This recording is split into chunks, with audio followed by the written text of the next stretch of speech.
Los titulares de cultura de todo el país se reúnen en Baja California Sur. Y descubriremos un bosque mágico de bambú en Arashiyama, Japón, esto en Rincón Nippon, y muchos otros contenidos que hemos preparado el día de hoy en esta hora cultural de la televisión mexicana. Rafael García Villegas, qué gusto iniciar la semana contigo, con todo el equipo. Mi querida Laura Barrera, amigos del editorio, bienvenidos en efecto este lunes a Noticias 22. Hola, Laura Regis, a la traducción de lenguas de seña mexicana. Y sin más preámbulo, nos vamos a la Perla Tapatía. Se está celebrando ya desde el fin de semana pasado. Sábado pasado. La Feria Internacional del Libro, Laura. Vamos con Karen Rivera y todo el equipo.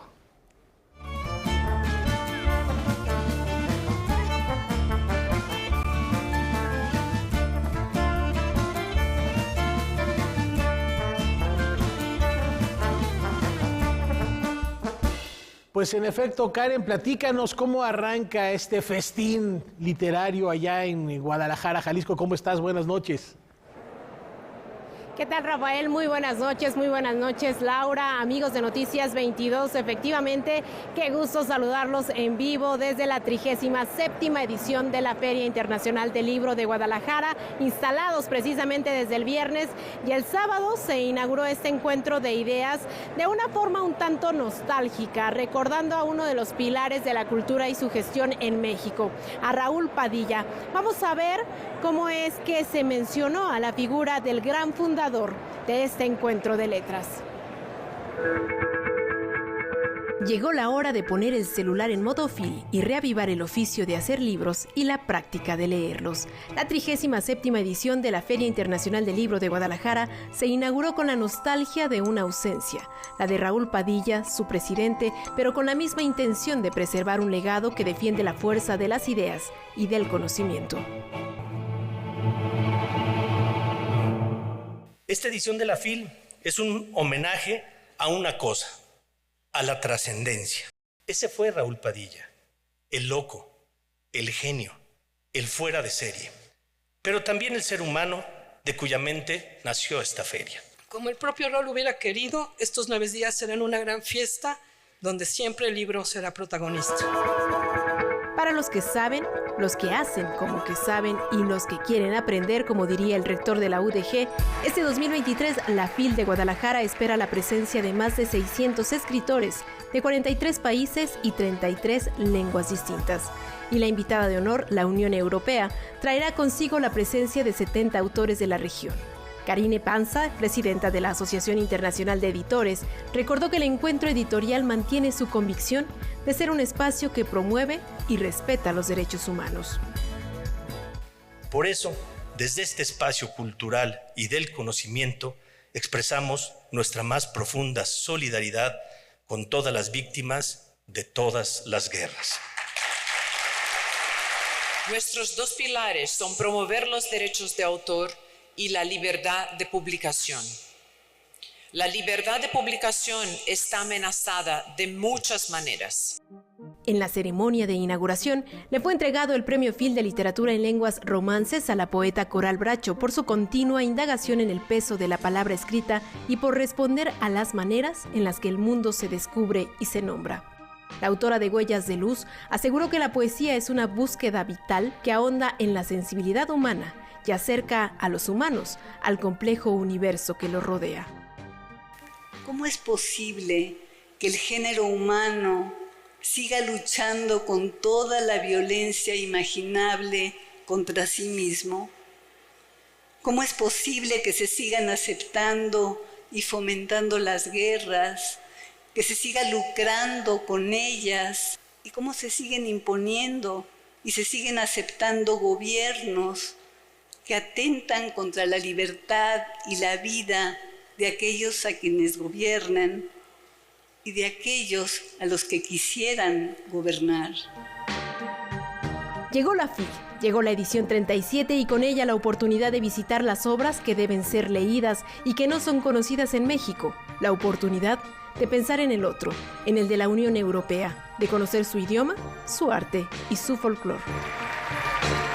Noticias 22, Karen Rivera. Como ya se habrán dado cuenta, nos encontramos en el pabellón del invitado de honor a esta feria, el pabellón de la Unión Europea, que también se inauguró el sábado y que lo que busca es conectar a los 27 países miembros de esta unión. Este pabellón está inspirado en el Bauhaus de la primera mitad del siglo XX, pero más información sobre él nos la tiene mi compañero Óscar Cortés. Con un concierto de la Orquesta Juvenil de la Unión Europea, se inauguró el pabellón del invitado de honor. El pabellón se ha hecho intentando reflejar principios que son importantes para nosotros y para nuestra presencia aquí en la Feria del Libro Guadalajara. El lugar temporal que utilizará la Unión Europea para desarrollar sus actividades culturales y artísticas fue elaborado bajo 3 principios, que inició con el diseño del espacio central. La idea de la Unión Europea viniendo a Guadalajara es establecer conversaciones, establecer contactos, puentes con nuestra contraparte, con nuestros amigos, con nuestros socios mexicanos y latinoamericanos. Este espacio invita al encuentro, invita al diálogo. El segundo elemento fue la inclusión. No solo no hay muros entre los foros, también evoca la comodidad. Si ustedes ven a alguien que tiene miedo de acceder, lo invitan, la inclusión, el respeto de los otros. Y el tercer factor es la sostenibilidad. 70% de los materiales de este pabellón van a ser reciclados. Y todo el mobiliario rentado, hasta las plantas son rentadas. ¿Ves todos los libreros? Estos libreros ya hemos pasado acuerdos con asociaciones, con escuelas para donarle libreros. 27 figuras que representan a cada uno de los países miembros de la Unión Europea decoran esta área que estuvo inspirada en el Bauhaus. Vamos a tener un espacio cultural dedicado a cada uno de los 27 países miembros. Ellos toman su espacio y hacen de esas 2 horas nacionales lo que quieren. Presentan música, presentan videos, algunos dan clases de dibujo, otros dan una diversidad. Este espacio cuenta con más de 2.500 publicaciones. Donde tenemos representados los 28, porque somos 27 países miembros, pero hemos invitado a Ucrania. Los 28 países están representados en su literatura contemporánea en esta librería. Me parece muy bonito y atractivo, la verdad. Se me hace muy atractivo visualmente, tiene muchos colores y la verdad es que también la información que uno ve alrededor también es muy bonito ver tantos colores. Este espacio alojará más de 100 actividades a lo largo de este encuentro literario. Con imágenes de Javier Contreras y Juan Carlos Valencia, informó Óscar Cortés. La figura del padre, el dolor, la muerte son elementos constantes, frecuentes en la literatura de José Luis Peixoto, que regresa a la Feria Internacional del Libro de Guadalajara de la mano de la Unión Europea. Platicamos con él al respecto de 2 libros que presenta, pero son 2 libros que publicó hace 20 años.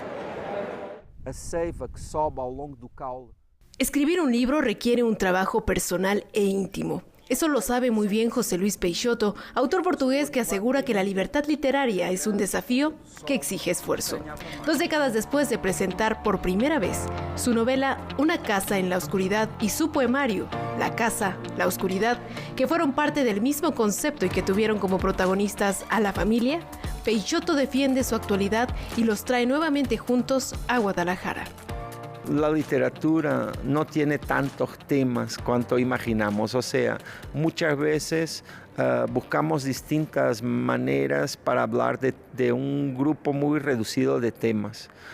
Personalmente me parece que si lo reducimos al más esencial, los 2 grandes temas son el amor y la muerte. Estaba sentado en una cadeira en el centro del quintal. En su literatura, Peixoto dibuja las diversas formas del amor y del dolor desde la complejidad que las rodea. Autor de títulos como Cementerio de Pianos, Te moriste y Autobiografía, busca escribir sobre el otro, porque solo así logra escribir sobre él, sobre su realidad. En La casa, la oscuridad, utiliza la metáfora del hogar para referirse a la madre, una mujer que es memoria, reflexión y final. Esos son temas muy presentes en lo que escribí, siguen estando presentes también, supongo, porque no encontré una respuesta definitiva para ellos, por eso sigo trabajando, buscando esa respuesta. Otra de las figuras presentes en su obra es la paterna, la relación padre e hijo en la que gobierna el tiempo, el presente, el pasado y el futuro de una persona. Así lo demuestra en su más reciente novela, Comida de Domingo, en la que habla de la vejez a partir de un protagonista de 90 años. La memoria me parece que está presente en toda literatura. Muchas veces escribir es como recordar con los ojos abiertos, porque estás ahí buscando en lo que sabes, buscando en la experiencia, buscando en lo que conoces. Mismo que para relacionarlo de manera distinta y crear ficción, es una reflexión que todos tenemos que hacer, la cuestión de la edad. El premio José Saramago 2021 ya prepara una novela ambiciosa desde el punto de vista estructural en la que busca relacionar la vida de 6 personajes reales. Noticias 22, Karen Rivera.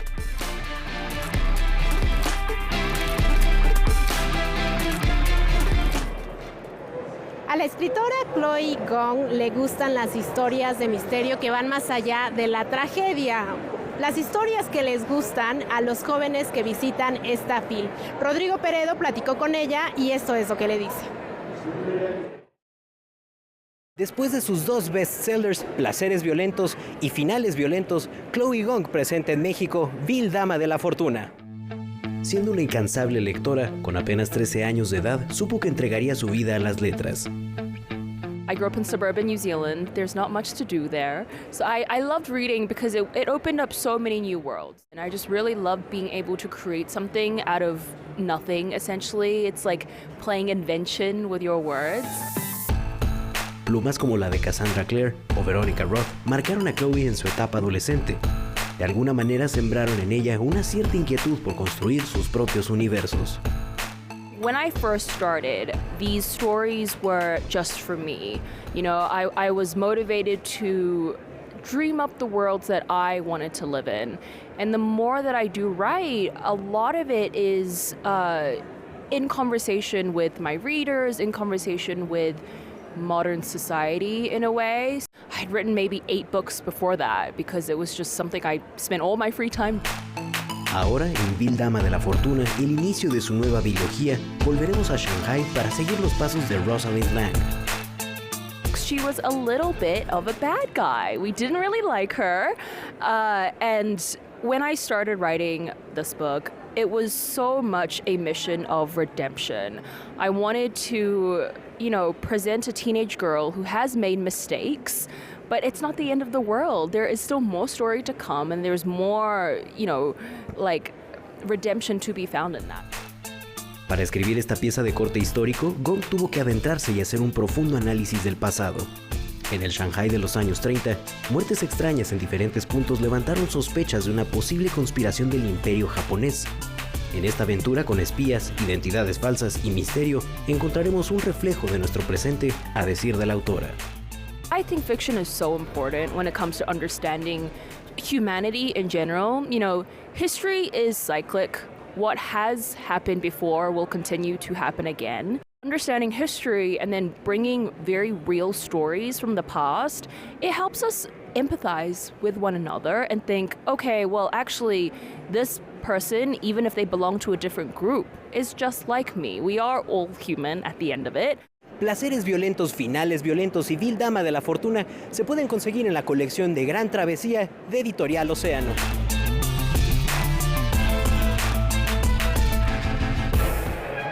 Continuamos en esta transmisión especial desde la Feria del Libro de Guadalajara y me acompaña en este momento el escritor chileno Pablo Simonetti. Él va a estar a lo largo de esta feria en diversas actividades. Pablo, muchas gracias por este tiempo para Canal 22. Gracias, y Karen. una de ellas precisamente es recordar a 70 años del nacimiento y 20 de la muerte de Roberto Bolaño, a uno de los escritores que revolucionó el género de la novela en español. ¿Cómo podemos recordarlo en el siglo XXI? Yo lo recuerdo de una manera personal, me acuerdo de haberlo comenzado a leer por ahí por literatura nazi en América, y siempre esta recopilación de historias y de distintos personajes que él hacía me llevaban a mundos muy, muy diversos, muy variados. Sus personajes como que aparecen en el mapa, dibujan una estela o una trayectoria y desaparecen, y después aparece otro y otro y otro, y así. En Detective Salvaje, en 2666, lo mismo. Y creo que eso brinda mucha sensación de libertad, de poder hacer de tu vida lo que tú quieres, de que no tienes que nacer en un lugar y morir en ese lugar, de que te puedes mover por el mundo y por las historias y por las profesiones y por los deseos, por cualquier lugar. Es como que su ficción, diría yo, que está muy basada en la realidad de lo que vivió él aquí en México, te hace sentir arropado, acogido, compadecido. Yo creo... Eso que mencionas es importante, porque como sus personajes te sienten o te ayudan a liberarte de algo que mencionabas, de estos pesos existenciales que tiene la humanidad. Claro, porque en el fondo también no le dan mucha importancia a las vidas en cuanto a los reconocimientos, a los logros, a los premios, a lo que sea. Son toda gente que vive alrededor del mundo de la literatura, pero son toda gente que lo vive de manera muy humilde y a medida que les va ocurriendo en la existencia. Y así también tú puedes participar de ese amor por la literatura sin sentirte preso de una forma de ser escritor o de una forma de ser, en este caso, periodista cultural. Era un escritor, un autor enigmático, considerado enigmático y salvaje también. Sí. ¿Por qué necesitamos ese tipo de salvajismo en la actualidad, sobre todo pensando en la crítica hacia todo lo que está ocurriendo en las guerras, en las masacres? Bueno, Roberto cuando fue a Chile el primer año, fue 2 años ya como escritor consagrado. El primer año estuvo más bien callado y amistoso, y el segundo año llegó tirando un par de bombas acerca de algunos escritores consagrados o santificados allá. Y yo creo que, claro, remece, a veces incluso da rabia, porque a ti ese escritor que él critica te gusta, pero te hace bien preguntarte qué es lo que está viendo él en ese escritor del pasado o ese escritor que está pontificado, y qué es lo que está proponiendo por otra parte él mismo.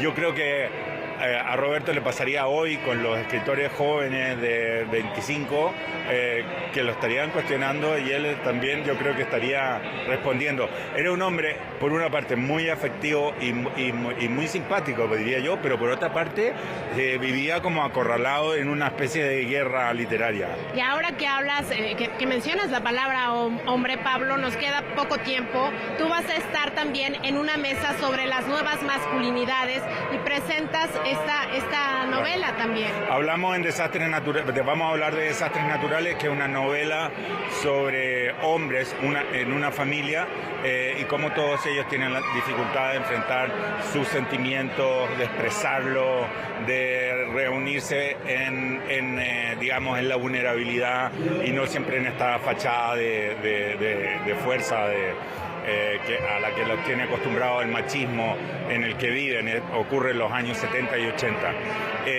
Y también voy a estar en una sobre el golpe de Estado.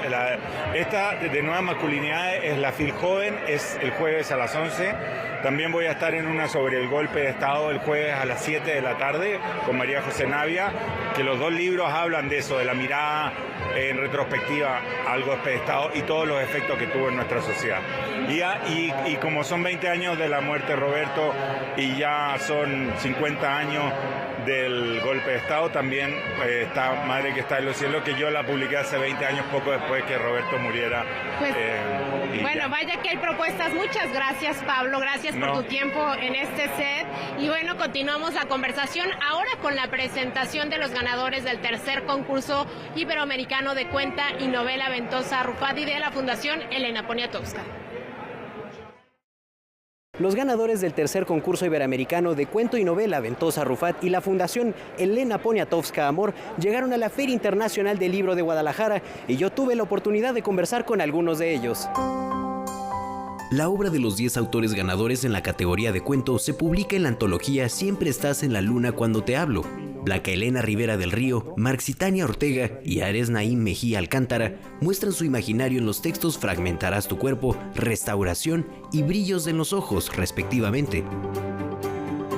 El lector puede quizás acercarse sin miedo, sobre todo aquellos que no son grandes lectores, pueden tener en el cuento historias que va a ubicar entornos de su vida que pueden ser relevantes, que los pueden llevar a reflexiones profundas y en ese sentido se verán reflejados. A partir de una anécdota, de una experiencia estética, pero siempre lleva, bueno, en muchos casos, no siempre, pero lleva dejo este hilito que nos puede ayudar un poquito más a desentrañar relaciones, situaciones sociales. Y el cuento existe porque las historias existen, porque también aparte de personas o personajes en realidad somos historias, ¿no? Entonces como Maxitán le dice, una anécdota puede disparar toda una historia. Cada cuento de la categoría obtuvo un premio de 20,000 pesos, mientras que en el rubro de novela, José Terradas por su libro Sig el Suplantador obtuvo un incentivo de 300,000 pesos. Habla de este ser humano que se suplanta a sí mismo, es decir, que se cuenta una historia enfrente a alguien y otra historia frente a él, y siempre hay esta dualidad y esta pregunta de dónde vamos, quiénes somos, de dónde venimos, que a nosotros nos gustó mucho por esta dualidad y creo que es la dualidad que vivimos todos los seres humanos, ¿no? Cial Pigmalión, grupo editorial que celebra 25 años de historia, se integró al desarrollo de este concurso por primera vez. Se pudo constatar que la calidad era muy alta. Por tanto, hubo muchos, no problemas, porque realmente fue muy cordial el proceso, pero teníamos puntos de vista divergentes, ¿no? Estas dos publicaciones pueden encontrarlas en el stand de España en el área internacional de Expo Guadalajara. Se cumplen 150 años de la publicación de La Vuelta al Mundo en 80 días de Julio Verne y en nuestra recomendación del día de hoy está este libro de la Universidad Autónoma de Guadalajara, un libro que además es muy interesante porque es virtual. En la portada tiene animación con la aplicación que pueden descargar en su celular, en su teléfono móvil. Hay también códigos QR en los que pueden visitar cada uno de los lugares que pues aquí nos plasma Julio Verne. Y la verdad es que es un libro del que no se van a arrepentir. Además, pues brevemente, Rafael, te presumo, yo ya tengo mi libro de John Fosse. Mañana una entrevista con las editoras del Premio Nobel pues de Literatura. Así que no se pueden perder Noticias 22. Y nosotros nos despedimos desde el stand de la Unión Europea, desde el stand de la Feria Internacional del Libro de Guadalajara, con lo que ocurrió la noche del sábado en el Foro Phil. La orquesta juvenil, precisamente del invitado de honor a esta feria. Muchas gracias, muy buenas noches, nos vemos mañana. Gracias, Karen, hasta mañana.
ahora en un poquito de música en la FIL.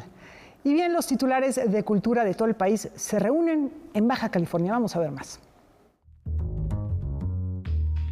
En el Centro de Convenciones de La Paz, Baja California Sur, fue inaugurada hoy la Reunión Nacional de Cultura 2023, la cual convoca a los 32 encargados de la cultura en las entidades del país y otros representantes. La subsecretaria de Desarrollo Cultural, Marina Núñez Vespalova, moderó la inauguración en la que la secretaria de Cultura Federal, Alejandra Frausto, ofreció algunos datos emitidos recientemente por el INEGI con base en la cuenta satélite de Cultura 2022. Producto Interno Bruto del sector ascendió a 815.902 millones de pesos, es decir, 2.91% del PIB nacional. En términos reales, el sector creció 12.6%. Esto representa 3.3 veces más que la economía, creció 3.8%. Esto habla de la fuerza y del poder de la cultura como un sector también económico. Los puestos de trabajo en el sector cultural ascendieron a 1.5 millones de empleos, el 3.6% del total nacional, lo que representa un incremento del 2.5% respecto a 2021. Víctor Hugo Caballero Gutiérrez, director del Instituto Sudcaliforniano de Cultura, dio la bienvenida a los asistentes y a nombre del gobernador de la entidad, Víctor Manuel Castro Cosío, Berta Montaño Cota, secretaria de Finanzas y Administración del Estado. Alejandra Frausto también enfatizó el proceso de descentralización del sector que ha llevado a cabo. Hace 5 años decidimos bajar del palco y actuar en todo el territorio mexicano. En 5 años, con la pandemia de por medio, realizamos 2.8 millones de actividades culturales. Es decir, 1.661 actividades diarias en toda la República, con 279 millones de personas beneficiadas. Hemos llegado a 2.227 municipios. Estamos cubriendo el 92% del país. El 78% de todas las personas que tienen una beca actualmente del sistema, antes FONCA, nunca habían tenido contacto con el sistema. De eso se trata, descentralizar, de eso se trata, que los apoyos lleguen a todas partes. En estos años se han entregado 64,000 apoyos a artistas de todo México, de los 32 estados.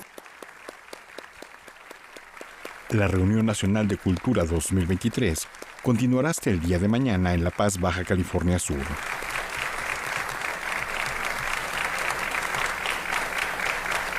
Esta colaboración abre las puertas no solo a la experimentación, sino también a la reinterpretación de los procesos creativos.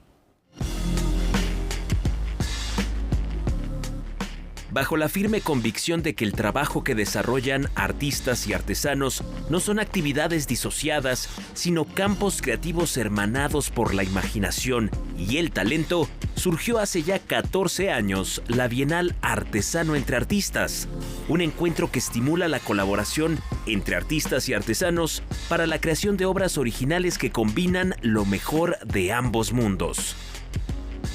Este fin de semana, el Museo de Arte Popular inauguró la exposición de la 7ª edición de la Bienal.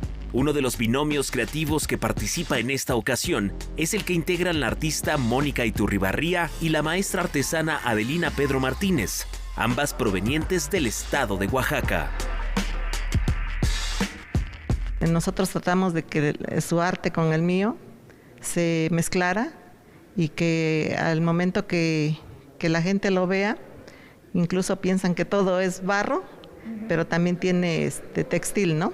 Y tanto la escultura es como intervención, como si fuera dibujo, como si fuera gráfica, pero al mismo tiempo llegamos a que se diluyera todo en una sola obra, ¿no? Con esta pieza que representa la recolección de presas que lleva a cabo el alcaudón gris macho para atraer pareja, El dúo conformado por el diseñador Daniel Brena y el artesano José Jorge García hace su debut en la Bienal. No obstante, no es la primera vez que ambos creadores trabajan juntos. Esta sorprendente obra de filigrana en plata, la más compleja que han realizado en conjunto, sintetiza varios años de colaboraciones. La invitación fue, creo que en marzo, y entregamos la pieza en junio. Pero esta es la culminación de 3 años de trabajo, de hecho, porque muchas de las piezas que incluyen ya las habíamos hecho en formato más grande. Él lo diseña, él trae su idea y ya me lo pasa a mí, ¿no? Porque a veces nosotros nos acostumbramos a hacer pura joyería tradicional, entonces a veces nos cuesta trabajo salirnos de lo tradicional. La exposición Artesano entre Artistas 7.0, que podrá visitarse hasta el 25 de febrero en el Museo de Arte Popular, reúne las obras creadas ex profeso por más de 40 equipos de artistas y artesanos procedentes de más de 10 entidades del país.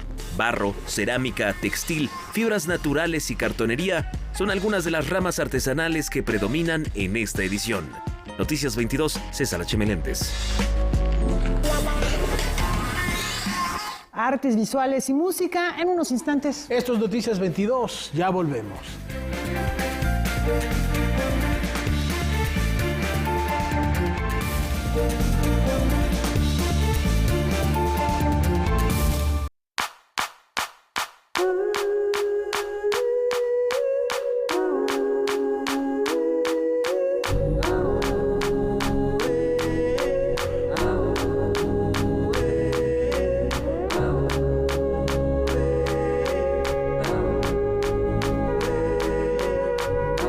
La democracia nos llama.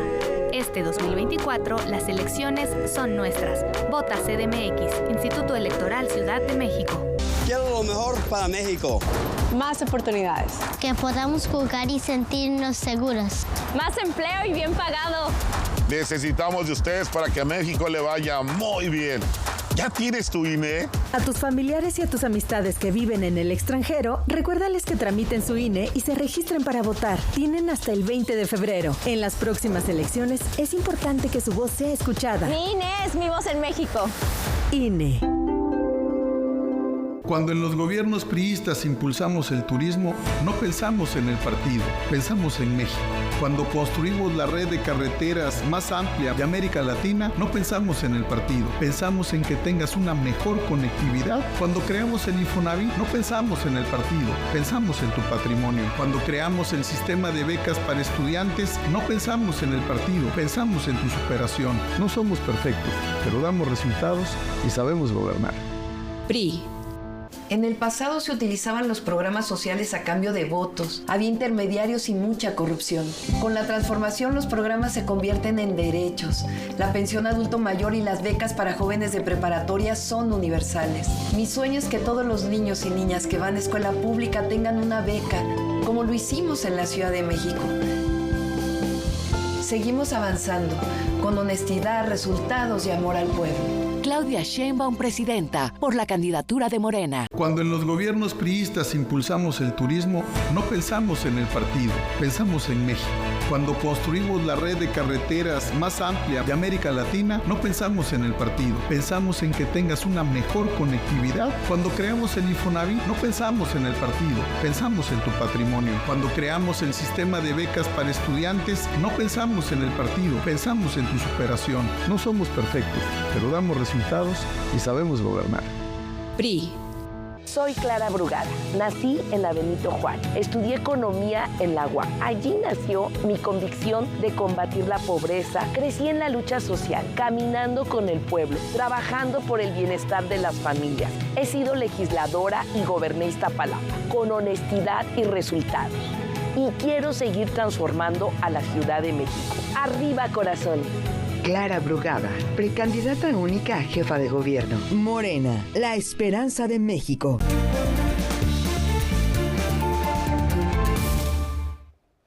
Argentina abre una ventana al séptimo arte del continente.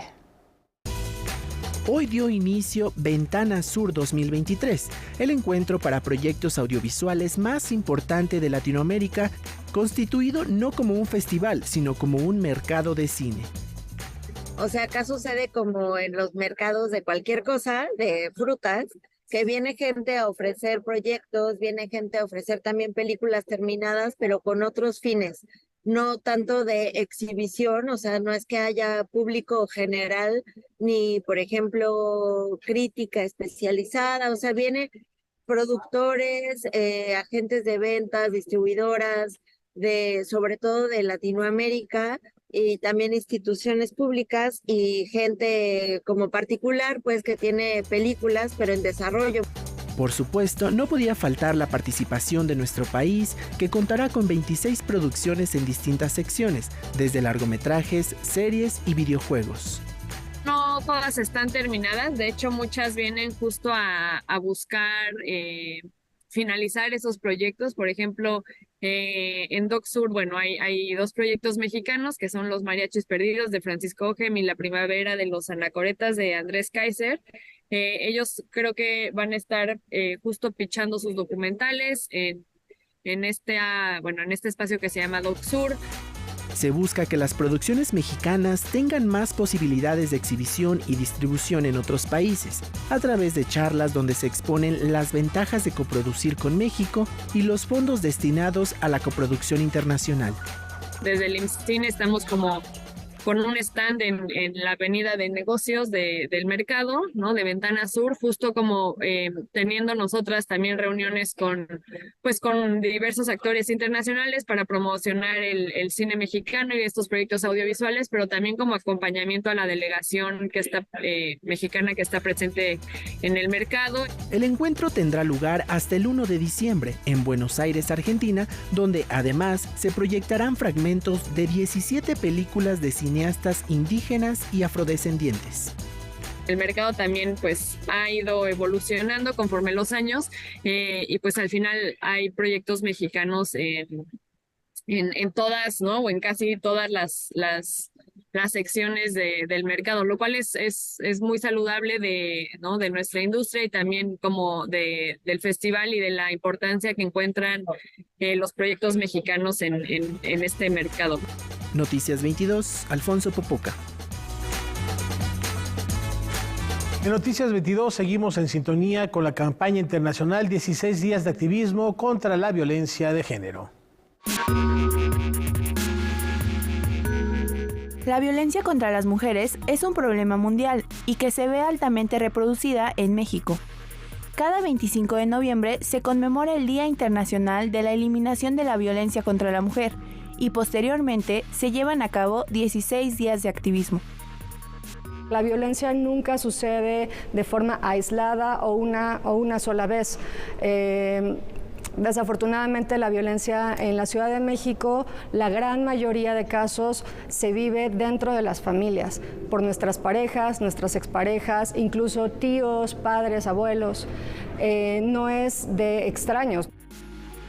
En México ya están tipificadas 10 modalidades de violencia, donde la mayoría de las mujeres las sufren de manera escalonada y las cuales lamentablemente pueden llegar al grado de violencia feminicida, en el cual México ocupa el 10º lugar de acuerdo a la CNDH. Respecto a los tipos de violencia, pues la principal, que es la más conocida o la que es más evidente, pues es la violencia física, que son pues aquellos golpes, lesiones, moretones, empujones, ¿no? Que es creo que lo que más se identifica. Sin embargo, en muchas otras ocasiones se invisibilizan otras formas de violencia que están más normalizadas y naturalizadas. Esta violencia simbólica tiene que ver con lo más naturalizado y normalizado, ¿no? Y que son estos patrones, símbolos, signos, patrones estereotipados que reproducen el odio, la violencia hacia la mujer, que normalizan roles de género, incluso en cómo debe de vestirse una mujer, cómo debe de comportarse. Además de la violencia física y simbólica, también existe la violencia psicoemocional, patrimonial, económica, sexual, la violencia contra los derechos reproductivos, la violencia obstétrica y feminicida. La violencia feminicida en muchas ocasiones la interpretamos como la muerte violenta de las mujeres, pero esta violencia feminicida en particular no habla específicamente de los feminicidios, sino de este cúmulo de otras formas de violencia que conllevan a una muerte violenta de unas mujeres y que en muchas ocasiones es muy complejo no solo de visibilizar, sino de identificar y de hacer una detección oportuna del riesgo. El llamado es a la sociedad para que dejen de normalizar la violencia. La culpa nunca es de las víctimas, de las mujeres y niñas. Lo primordial es identificar las formas de violencia y si eres una víctima y te encuentras en una situación de violencia, marca *765, la línea de atención Mujeres SOS de la Ciudad de México. Para Noticias 22, Diana Telles. Ahora recorramos el camino entre bambúes para llegar al Rincón Nippon.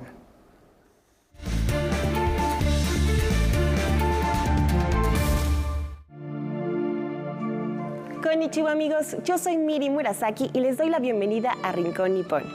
Hoy conoceremos un lugar mágico, el bosque de bambú de Arashiyama en Japón. Este lugar es una experiencia emblemática de otoño que revela creencias y tradiciones importantes. El bosque de bambú de Arashiyama, en la ciudad de Kioto, es un lugar asombroso. Se encuentra en lo que se conoce como Montañas de la Tormenta y tiene una de las vistas más famosas, con sus altos y delgados bambúes que se alzan hacia el cielo, creando un ambiente mágico y pacífico. Para la cultura japonesa, los bambúes tienen un significado especial.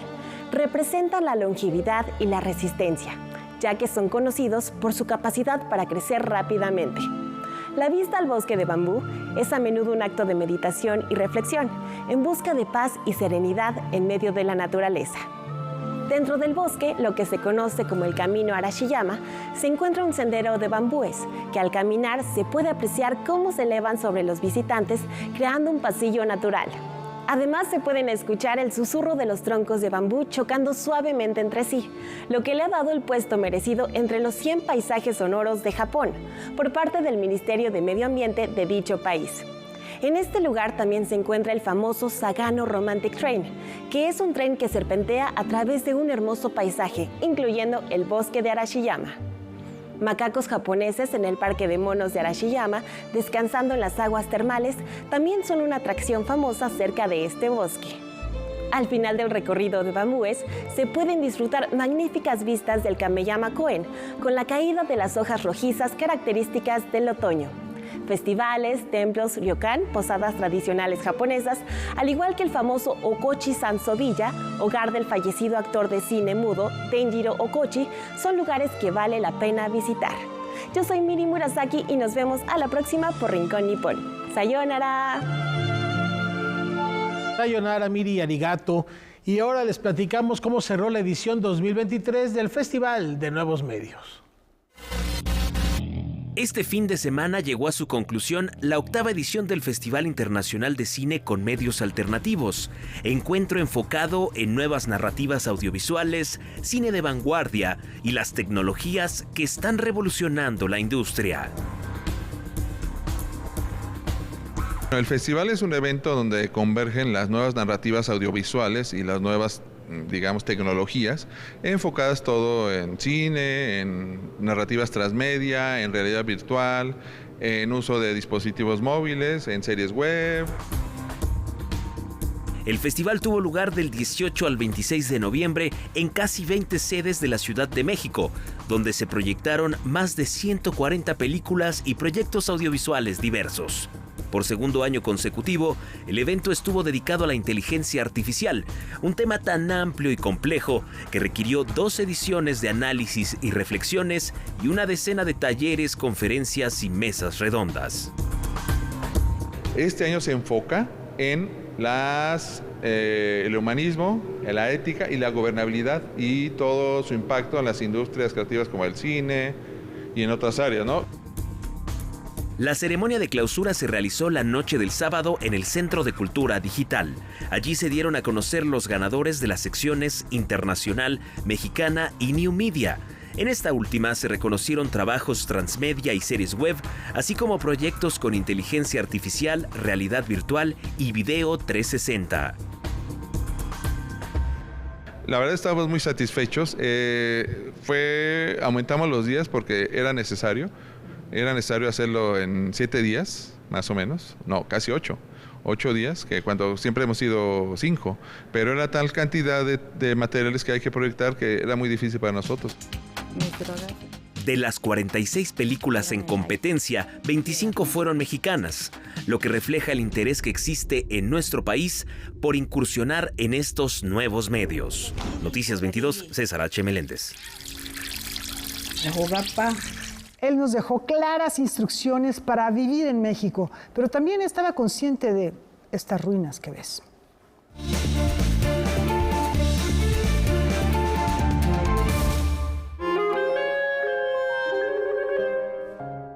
Escritor y periodista, Jorge Ibargüengoitia es considerado uno de los autores más irónicos de la literatura hispanoamericana, además de ser un severo crítico de la realidad social y política de nuestro país. Cursó arte dramático y letras en la Universidad Nacional Autónoma de México, además estudió teatro en la ciudad de Nueva York. Su obra es considerada una de las más prolíficas e influyentes en el contexto hispanoamericano del siglo XX. Abarca novelas, cuentos, piezas teatrales, artículos periodísticos y relatos infantiles. Su primera novela, Los Relámpagos de Agosto, es una sátira de la Revolución Mexicana que lo hizo merecedor del premio Casa de las Américas. Entre sus obras dramáticas destacan Susana y los jóvenes, Clotilde en su casa y El atentado. Su archivo personal se encuentra en la Firestone Library de la Universidad de Princeton. En su desarrollo como escritor y promotor cultural, Ibargüengoitia se desempeñó como director de la Escuela de Verano de la Universidad de Guanajuato y profesor del Summer Institute de la Universidad de Bradley, Illinois. Con su capacidad para ver la realidad de forma singular, plasmó en sus escritos, de manera crítica y humorística, la cotidianidad y la vida sociopolítica del México de mediados del siglo XX. Hoy conmemoramos el 40 aniversario luctuoso de Jorge Ibargüengoitia, quien murió trágicamente en un accidente aéreo el 27 de noviembre de 1983. Noticias 22, Alfonso Popoca. Llegó la semana de internarnos tras bambalinas y en esa ocasión para ponernos en la piel de Daniel Jiménez Cacho. Valencia López es una mujer que atraviesa una profunda depresión derivada de la ruptura con su novio Marcel. Papel interpretado por Daniel Jiménez Cacho, actor emérito de la Compañía Nacional de Teatro. Y yo me preparo, pues, básicamente, estando concentrado, presente, relajado, ¿no? Muy concentrado, profundamente concentrado para poder recibir todos los estímulos y reaccionar a ello, ¿no? Estar presente para, pues, poder divertirte, ¿no?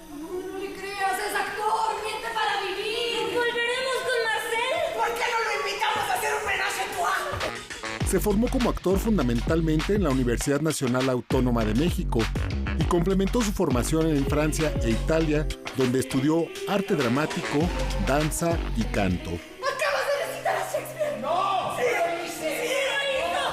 Pues eres como una especie de canal, ¿no? Esta energía pasa a través de ti y le llega al público y el público te la vuelve a enviar. Hay un flujo de energía ahí que se establece entre el público, pero siempre he sentido que hay algo más que no eres tú, ¿no? O sea, lo que tú puedes hacer es ser un buen vehículo. Violencia es una reflexión de lo que pasa en la soledad de los espacios, las emociones y las personas, pero también de los conflictos que se tienen con uno mismo, la familia y las relaciones humanas en general. Todo lo que yo he vivido, mis memorias, mis miedos, mis alegrías, mi cuerpo, mis heridas, ¿no? Todo eso es lo que uno usa para actuar, claro. Ha sido dirigido por Guillermo del Toro, Pedro Almodóvar y recientemente por Alejandro González Iñárritu. Violencia se presenta de jueves a domingo en el Teatro Julio Castillo, en el Centro Cultural del Bosque, atrás del Auditorio Nacional. Noticias 22, José Antonio Hernández. La bohemia y los boleros vistieron de música la tarde dominical.